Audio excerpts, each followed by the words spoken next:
एक छोटे से गांव में गोपाला नाम का एक गरीब भक्त रहता था। उसके पास ना खेत था न धन, लेकिन उसके घर में एक छोटी सी मूर्ति थी कृष्ण की। गोपाला रोज सुबह उठकर सबसे पहले अपने कान्हा को नहलाता, फूल चढ़ाता और फिर माखन का भोग लगाता। लेकिन सच ये था कि उसके घर में कई बार खाने के लिए भी कुछ नहीं होता था। एक दिन गांव के लोगों ने उसे देखा कि वो फिर से माखन का भोग लगा रहा है। लोग हंसने लगे। एक आदमी बोला, अरे गोपाला, खुद के पास खाने को नहीं है और तू भगवान को माखन खिला रहा है। दूसरा बोला, तेरे कान्हा कभी आकर माखन खाएंगे क्या?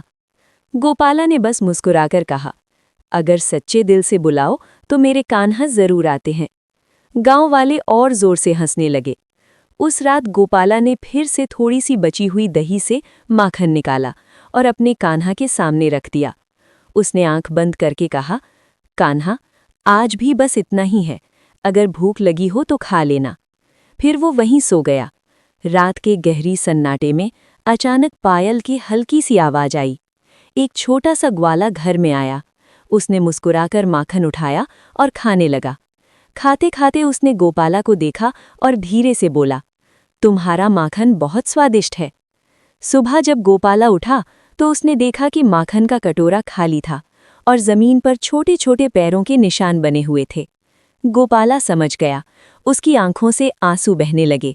वो जोर से बोला, मेरे कान्हा आए थे, मेरे कान्हा सच में आए थे।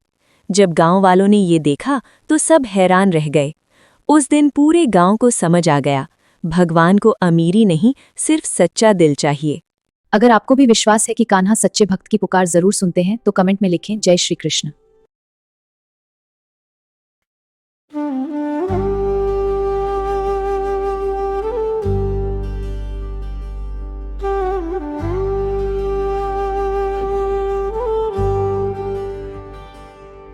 कान्हा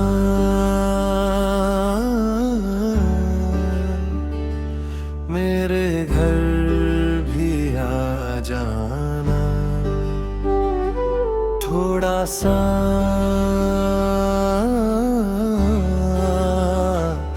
माखन खा जाना। एक छोटे से गांव में रहता था भक्त निराला।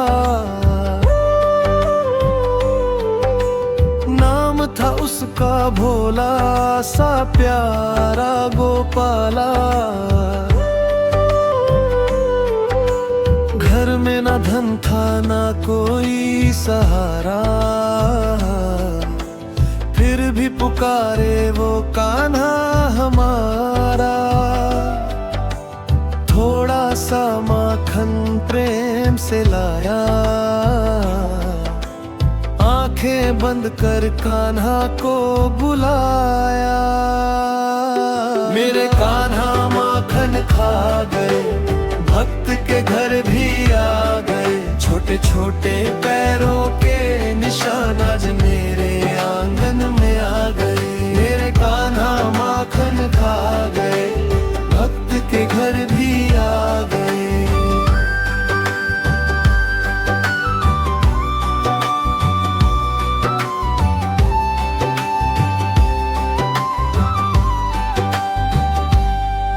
गाँव वाले सब हंसते थे उस पर, कहते थे कान्हा आएंगे कैसे घर। पर सच्चे दिल से जिसने बुलाया, कान्हा ने उसका मान बढ़ाया। रात अंधेरी चुपके से आए, माखन खाकर